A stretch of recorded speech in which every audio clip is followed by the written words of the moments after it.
يوجد على الأرض الملايين من الكائنات الحية، والعلماء ما زالوا لا يعلمون عن الكثير والكثير من المخلوقات الأخرى. ويقول العلماء أننا لا نعرف سوى 1.9 مليون كائن حي فقط من أصل 11 مليون كائن حي يعيش معنا على كوكب الأرض. فتخيلوا كم يعرف كل منا من 1.9 مليون كائن حي التي وثق العلماء وجودها. إليكم أغرب 10 حيوانات لن تصدقوا أنها تعيش على كوكب الأرض.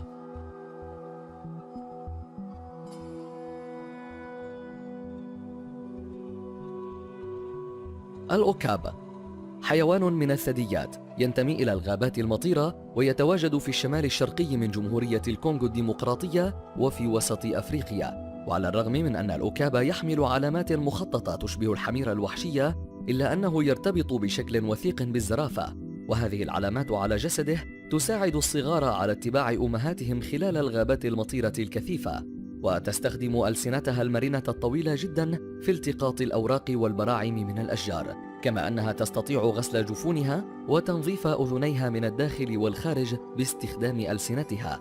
وهي حيوانات سريعة وكثيرة الحركة، وتمتلك قدرة كبيرة على السمع من على بعد أميال.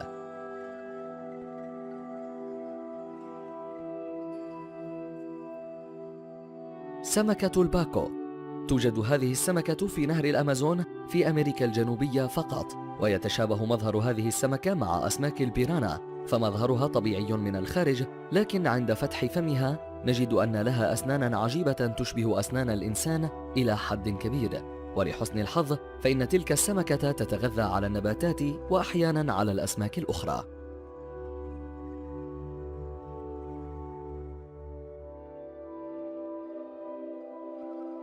طائر أبو مركوب، حذاء النيل الأبيض. طائر أبو مركوب هو نوع من الطيور التي لا يمكن تصنيفها بسهولة، ويعرف أيضا باسم حذاء النيل الأبيض. وهو طائر شبيه بطائر اللقلق، وله منقار طويل شبيه بالحذاء، ويتميز هذا الطائر بطوله الذي يتراوح بين 43 و 55 بوصة. ومن المثير للدهشة أن كثيرا من الأشخاص حول العالم يقومون بتربية هذا الطائر كحيوان أليف، وهو يأكل أنواعا مختلفة من الأسماك والبرمائيات والزواحف والثعابين والفئران وحتى صغار التماسيح.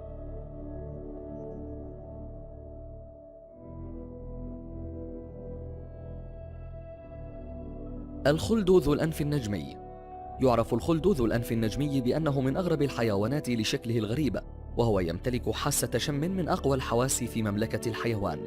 يعيش تحت الأرض ويعتمد على حاستي الشم واللمس لتحديد اتجاهه، فهو بلا عينين، ويتغذى على الأسماك الصغيرة والحشرات والديدان.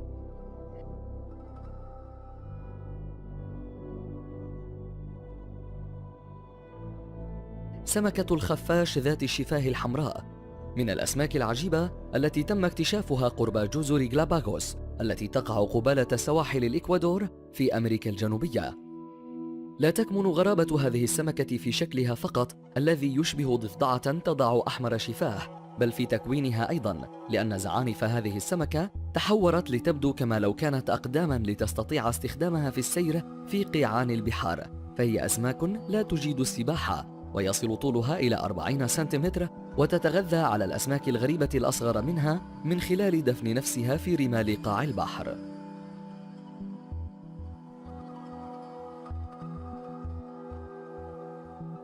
حيوان الآي آي. ينتمي هذا الحيوان إلى فصيلة القرود الأولى التي تسمى ليمور، وهو ذو عيون صفراء كبيرة وله أصابع نحيلة، ويعيش في مدغشقر، حيث يتم اضطهاده من قبل السكان المحليين لاعتقادهم بأنه رمز للشيطان، ولذلك فمعدل قتله في ازدياد دائم، وهو مهدد بالانقراض. يتغذى هذا الحيوان على الديدان واليرقات والفواكه والفطريات، فهو يأكل النباتات والحيوانات معا. يستخدم الآي آي أصابعه النحيلة في النقر على أغصان الشجر ليحدد موقع الديدان واليرقات التي يتغذى عليها، كما أنه يمتلك حاسة سمع قوية تساعده في ذلك.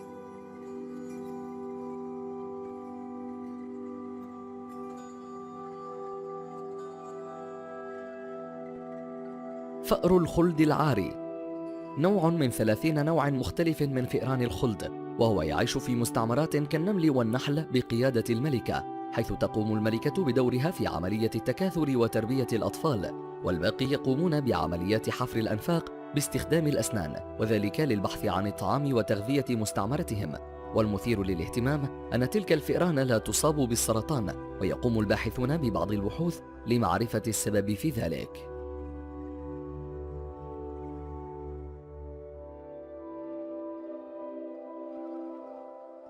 إسفنج القيثارة.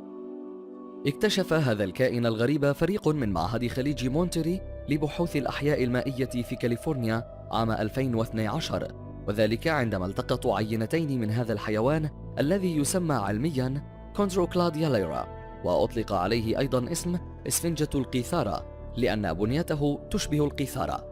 هذه الإسفنجة تتغذى عن طريق التشبث على الرواسب الطينية في قاع المحيط، وتلتقط القشريات من خلال السنانير الشائكة، حيث تقوم بلف ما التقطته بغشاء رقيق وتبدأ بهضم فريستها ببطء.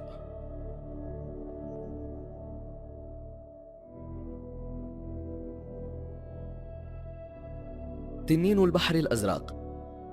تم اكتشافه لأول مرة عام 1987، ويبلغ طوله من 5 سنتيمتر إلى 8 سنتيمتر، وهو من الحيوانات الرخوية البحرية التي تمضي حياتها تطفو وتغطس على السطح بسبب وجود كيس مملوء بالغاز في معدتها، حيث تقوم بابتلاع فقاعة من الهواء وتبقيها داخل بطنها. وإذا نظرت إليها من أعلى فهي زرقاء، مما يساعد على التخفي في مياه المحيط، وإذا نظرت إليها من أسفل فهي تميل إلى اللون الرمادي، مما يخفيها عن الأنظار فتحميها طبيعتها من الكائنات المفترسة.